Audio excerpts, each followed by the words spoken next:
Oui, nous sommes venus répondre à cette invitation parce que nous considérons que les moments que nous vivons sont particulièrement graves et qu'ils doivent appeler de chacun de nous au sens de la responsabilité et surtout du dépassement par rapport aux convictions que chacun d'entre nous peut avoir. L'État a la prérogative et la priorité de la gestion de cette crise. Mais c'est une crise qui interpelle tous les Sénégalais, tous les citoyens. Ce n'est pas une crise qui interpelle seulement l'État et les plus hautes autorités qui sont à sa tête, notamment le président Macky Sall, mais c'est une crise qui interpelle tous les citoyens sénégalais. Et donc, nous avons considéré, nous n'avons pas attendu cette audience pour donner notre point de vue et apprécier toutes les mesures qui avaient été prises jusque-là. Et je considérais que c'est des mesures qui allaient dans le bon sens.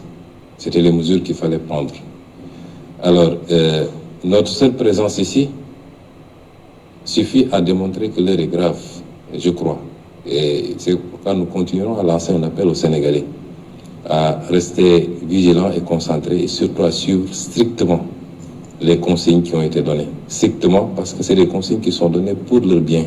Il s'agit de sauver des vies. C'est pas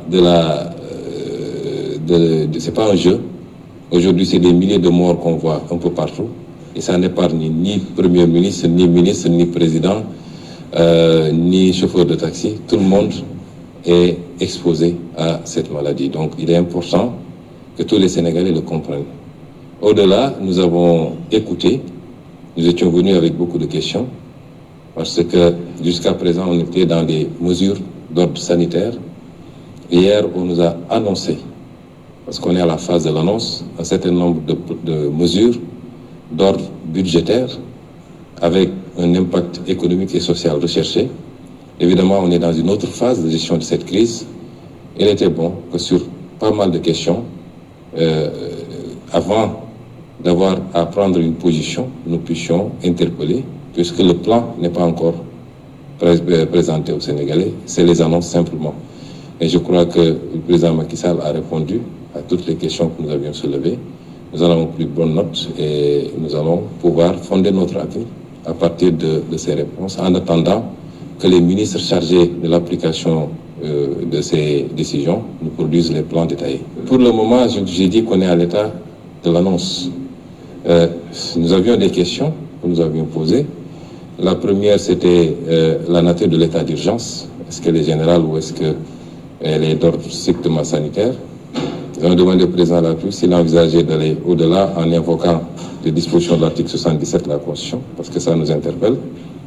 Je ne vous dirai pas pourquoi maintenant. Nous avons considéré également qu'on n'a pas encore les détails sur qu'est-ce qui va alimenter ce fonds, 1000 milliards. Vous savez, aujourd'hui, nous n'avons pas de marge. La Banque centrale européenne a dégagé une enveloppe de 750 milliards d'euros. Le Fed aux États-Unis a dégagé une enveloppe de 500 milliards, mais la BCEAO ne peut pas dégager d'enveloppe parce que nous avons une contrainte liée à notre monnaie, simplement.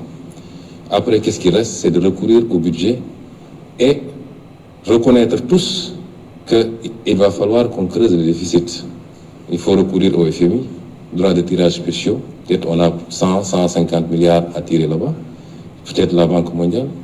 Mais ensuite, il faut réorganiser notre budget. Mais nous voulons voir tous ces détails. Il faut de l'argent pour gagner une guerre. Il faut chercher cet argent. Nous avons été rassurés que l'argent, nous l'aurons.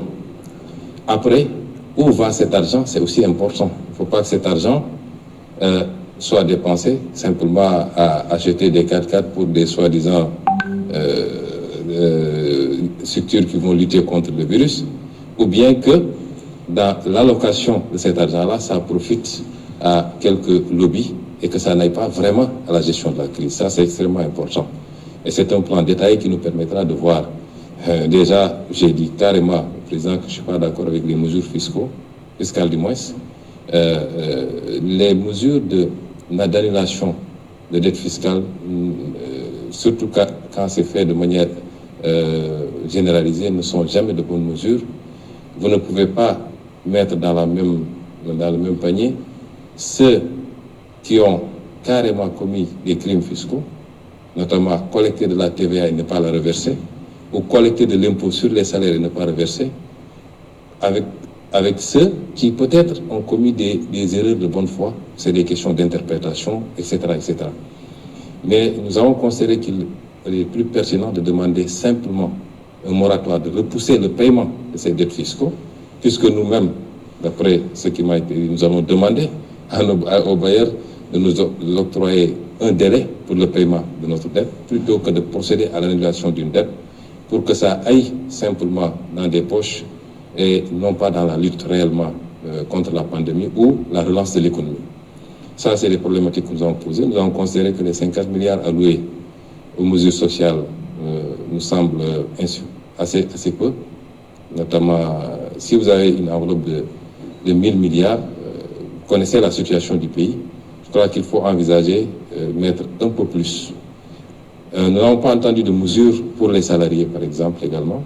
Il n'est pas question pour nous de dire, oui, les gens ne vont pas payer ceci ou cela. Il y a beaucoup de choses qui se disent, on ne paye pas le loyer, on ne paye pas l'eau, on ne paye pas l'électricité. On n'est pas à ça, puisqu'on n'a pas prononcé une mesure de confinement.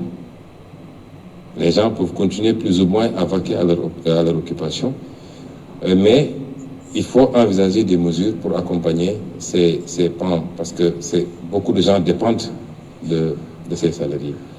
Et nous avons également abordé des préoccupations, toujours par rapport à l'utilisation de cette enveloppe et surtout au contrôle de cette enveloppe.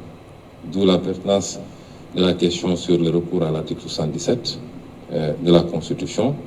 Nous considérons qu'il faut absolument, évidemment, nous sommes en crise, ça justifie cette solidarité et qu'on mobilise les fonds, mais en aucun cas, il ne faudrait qu'un seul franc destiné à ce combat se retrouve ailleurs que de droit. Et ça, c'est extrêmement important. Et c'est une gestion transparente et rigoureuse qui nous le permettrait.